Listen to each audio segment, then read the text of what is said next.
the arid fields of Canaan, under a sky that seemed indifferent to his cries, lived a man named Jones. His face, marked by the dust of the road and the wrinkles of despair, reflected the life of someone who had endured far too many defeats. The faith that had once sustained him was now a distant echo, drowned out by the deafening noise of his failures. Jones had once been a man of deep convictions, a faithful Hebrew who rose every morning with God's name on his lips and hope in his heart. But the blessings he had hoped for never came. His wife, Sarah, had left him, unable to bear the weight of misery and scorn that seemed to follow him. His debts piled up like an unbearable burden, and every attempt to turn his life around ended in even greater failure. "Why, Lord?" Jones cried out in the solitude of his empty home. "What sin have I committed to deserve this punishment? Why have you turned your face away from me?" But the heavens remained silent, and the bitter sense of abandonment sank deeper into his soul. One night, exhausted and defeated, Jones collapsed under a solitary olive tree on the outskirts of the village. It was an old, twisted tree, whose shadow seemed to be the only comfort he had left. He closed his eyes, wishing for sleep to take him away from his pain, even if only for a few hours. But instead of finding rest, Jones was visited by a strange and vivid dream. In his dream, he was walking through an endless desert, without water, without life. His throat was parched, and his heart was heavy with despair. Suddenly, in the distance, he saw a figure slowly approaching. It was a man wrapped in a white cloak, whose presence radiated a warm and comforting light. When the man reached him, he stopped and looked at Jones with a compassion he hadn't felt in years. "Who are you?" Jones asked, his voice hoarse.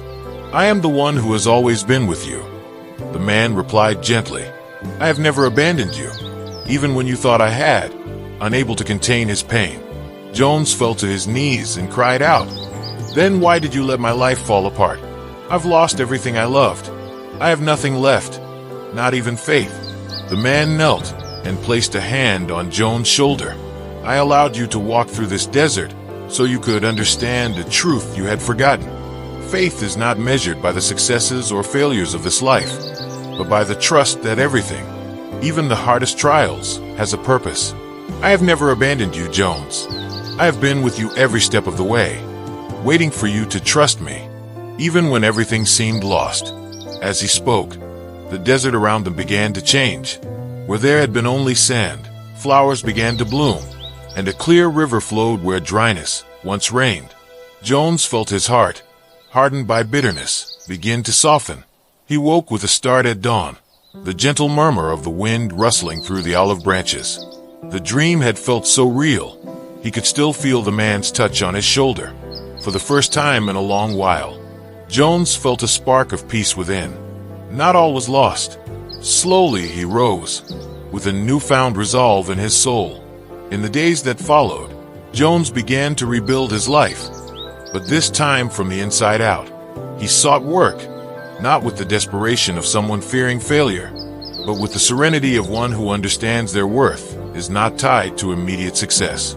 He offered his help in the market, in the fields, and though at first he received only suspicious glances, his perseverance and humility were gradually recognized.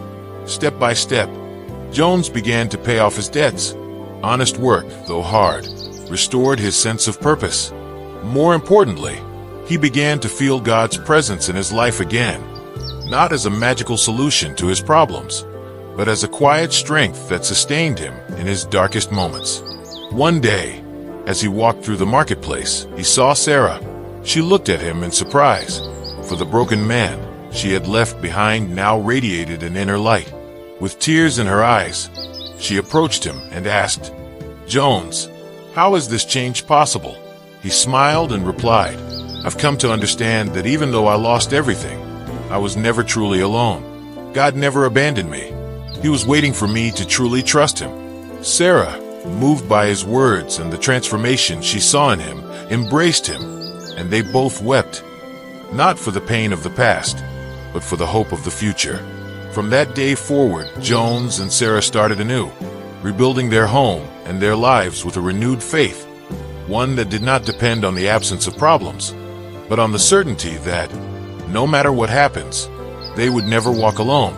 Jones had discovered the true power of faith, an unwavering trust in a love that never fails, even when everything else seems to fall apart.